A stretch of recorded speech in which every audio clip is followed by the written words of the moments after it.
Okay, and welcome to our very first video examining supply, which is the opposite side of a competitive market. And we've already mentioned competitive markets before, and as I said, we'll be going into those more and more in a later video. It's not just that there's competition, there's actually, they satisfy a number of different assumptions and criteria. But what we're looking at now is the opposite side of a competitive market. So we've previously looked at demand, and now what we're going to do is look at the firm's point of view, which is supply.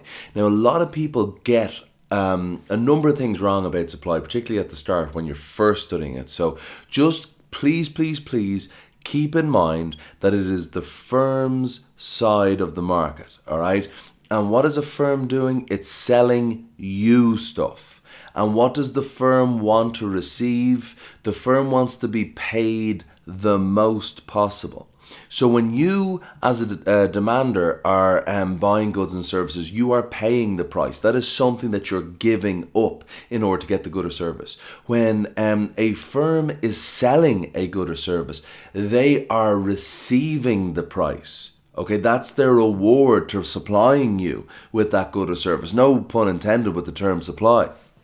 So obviously the consumer wants the price to be as low as possible, but the producer wants the price to be as high as possible. Now, I've given the game away this entire video straight at the start, but I don't really mind doing that, okay? So let's just have a look. So we know from the law of demand that as price rises, quantity demanded falls, and as price falls, quantity demanded rises. But what about supply?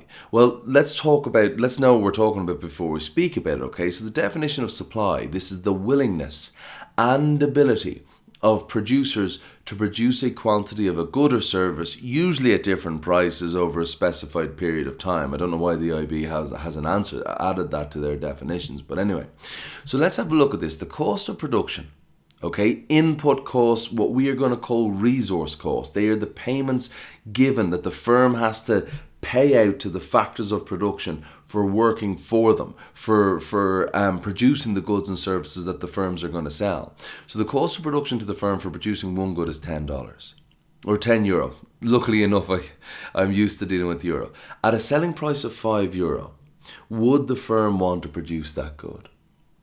And this is the thing that I have to really impose upon you. I need you to understand. So the cost of production to the firm was $10. That's the outlay of money. That's the money leaving the firm to produce that one good. But if they sold it for a price of €5, well then that's the money coming in. The selling price of the good is the money coming in.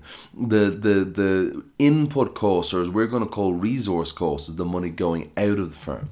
And the thing is, would the firm supply the good, and why? And the answer is, well, no, it wouldn't, because it would be losing money. The more that the firm sold, the more these goods and services, whatever it is that the firm sold, the more money that they would lose. So therefore, they'd want to stop it straight away. Okay, they're using up more resources in the production of this good than they can receive in the selling price. Now, the cost of production aren't going to change. But the selling price is now 15. Would the firm supply the good, and why? Okay, well, yes, the firm would supply the good because it's making a profit on each good sold. So there's a profit to be had. So yes, of course. Now, at a selling price of 30, input costs haven't changed. Would the firm supply the good, and why? And yes, they would. But this is the next question, because there's a €20 profit there now. Would the firm supply more at 30 or 15? And this is what I want you to understand, and why.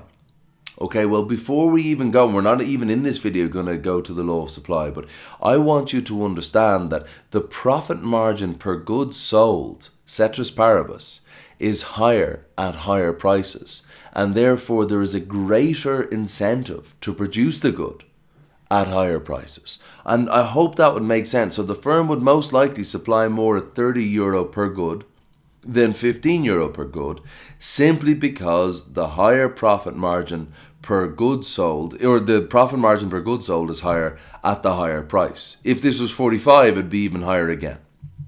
Okay, now this is something again that you may have seen, and you certainly will see throughout your study of economics. The cost of production to the firm producing one good is €10. At a selling price of 10, would the firm supply the good?